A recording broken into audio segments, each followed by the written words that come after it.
রমাদানের শেষ দশকের বিশেষ আমল নবী করিম সাল্লাল্লাহু আলাইহি সাল্লামের জীবনী থেকে যেটা আমরা প্রায়, সেটা হলো যে আম্মা জান আয়েশা রাদিয়াল্লাহু তাআলা আনহা থেকে বর্ণিত, নবী করিম সাল্লাল্লাহু আলাইহি সাল্লাম রমজানের শেষ দশক যখন শুরু হতো তখন তিনি কি করতেন?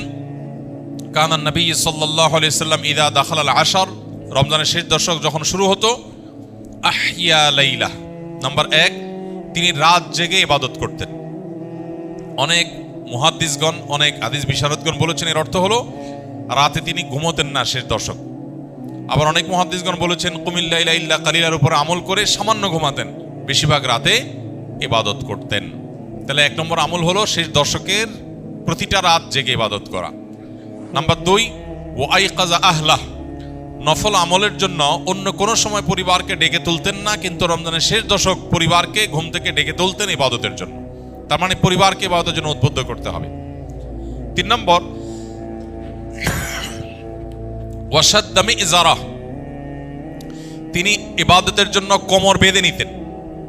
কোমর বেঁধে নেওয়ার একটা অর্থ করেছেন অনেক হাদিস বিশারদ, স্ত্রী সহবাস থেকে দূরে থাকতেন।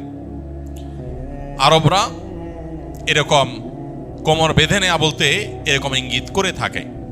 আবার অনেক মুহাদ্দিসগণ এর ব্যাখ্যা করেছেন যে কোমর বেঁধে নেওয়া মানে আমরা যেরকম বলি কোমর বেঁধে ইবাদত করা, কোমর বেঁধে নেমে যাওয়া কোনো কাজে, তার মানে সর্বোচ্চ মেহনত এবং পরিশ্রম সাধনা করতেন ইবাদতের জন্য। আর অন্য আরেকটি হাদিসে আসছে, কানা ইয়াজতাহিদু ফীহি মা লা ইয়াজতাহিদু ফি গায়রি, নবীজি শেষ দশকে ইবাদতের জন্য এত বেশি পরিশ্রম করতেন, বছরে অন্য কোনো সময় ইবাদতের জন্য এত পরিশ্রম করতেন না। অথচ আমরা শেষ দশকে বেশিরভাগ মানুষ হয় গ্রামের বাড়ি যাওয়ার নিয়ে ব্যস্ত, গ্রামের বাড়ি যাওয়ার পরে বিভিন্ন বাড়িতে বাড়িতে ঘোরার, গ্রামে গ্রামে ঘোরার নিয়ে ব্যস্ত, আর শহরে যারা আছি তারা কেনাকাটা, শপিং ইত্যাদিতে ব্যস্ত। তো এটা হলো আমাদের শেষ দশকের অভ্যাস, যেটা হাদিসের একেবারেই বিপরীত। শেষ দশক হওয়া উচিত প্রথম দশক, দ্বিতীয় দশকের চাইতে বেশি ইবাদতে বেশি মনোযোগী হওয়া উচিত আমাদের শেষ দশকে। আল্লাহ আমাদেরকে তৌফিক দান করুন।